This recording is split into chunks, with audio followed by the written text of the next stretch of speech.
باش نخدم المنقوع. اول حاجة نغسله، ومن بعد نفرز الخشين نحطه على جهة. انا بديت نفرز شوي، نحاول نخلي الشكل هذا اللي لونه رايح للاحمر ثاني نحيه، والمضروب شوي نحيه، نخلي غير الصغار، وندير تقريبا فصوص تاع ثوم. نوجد القرعة اللي نحط فيها والملح وماء فقط. هذا هو. نبدأ بالطريقة تاع المنقوع، راح تشوفوا النتيجة كيفاش تجي. ماء وفلفل وثوم وملح. بعد ما يطيب راح نضيفه الخل. هذا هو المنقوع اللي ديما نعتمده وينجح معايا. شوفوا معايا الفلفل كيفاش نحله بالطريقة هذه. نحله بالطول هكا، كي نجي باش ندخل في القرعة من نحيش هذا الراس تاعها، هذا يساعدني باش نجبد الفلفل بكل سهولة. هذه طريقة تاع حل الفلفل قبل ما نحطه في القرعة ولا هذا نخلوه.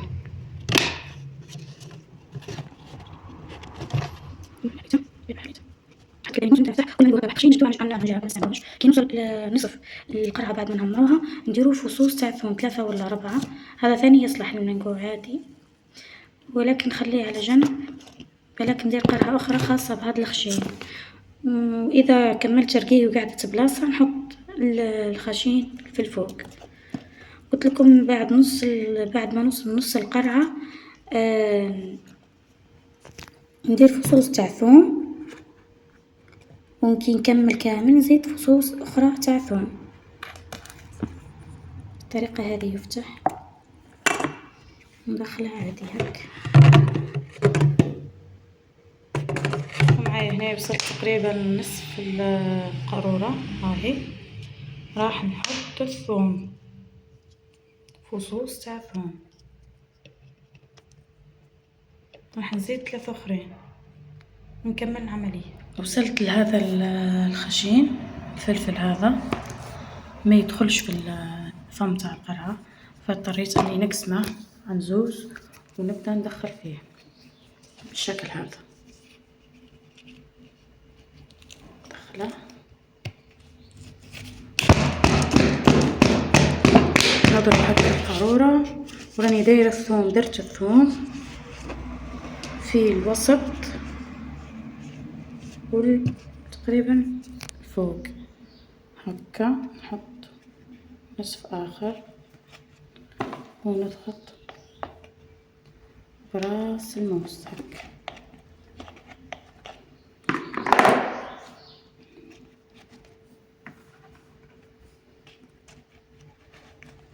بالشكل هذا.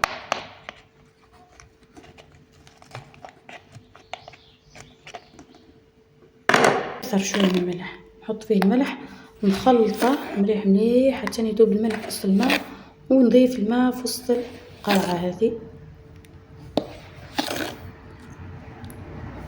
هو الملح اللي يطيب الفلفل هذا، يطيب بالملح هذا.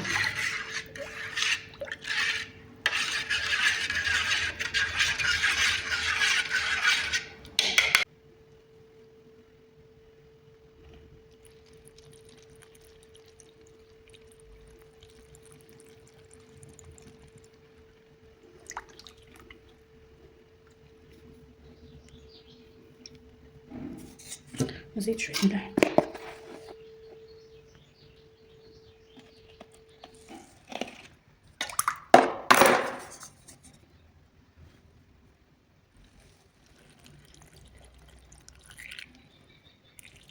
هذا اللي بقى ما طيشوش، لان الماء هذا راح يزيد يهبط نار.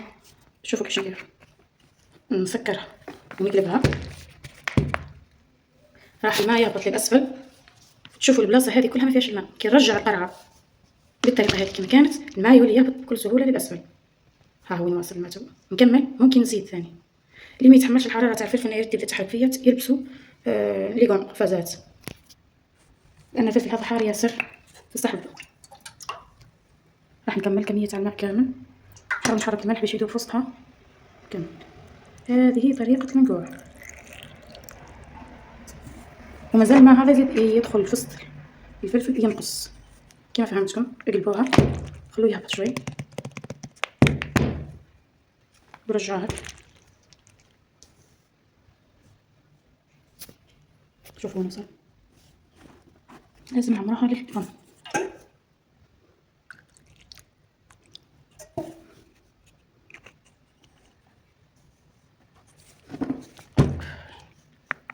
كيما هكا حتى تشرب الكمية تاع الماء كامل. ومن بعد نحطوها في مكان يكون اظلم شوي تحت البوطاجي ولا في الخزانة، ولا ديروها لو عليها الالمنيوم باش ما يقيسهاش الضوء، وخلوها تقريبا في كي يولي جو ساخن في الصيف يعني سمانة، تو في الخريف تقريبا اسبوعين يطيب يولي منقوع ما شاء الله.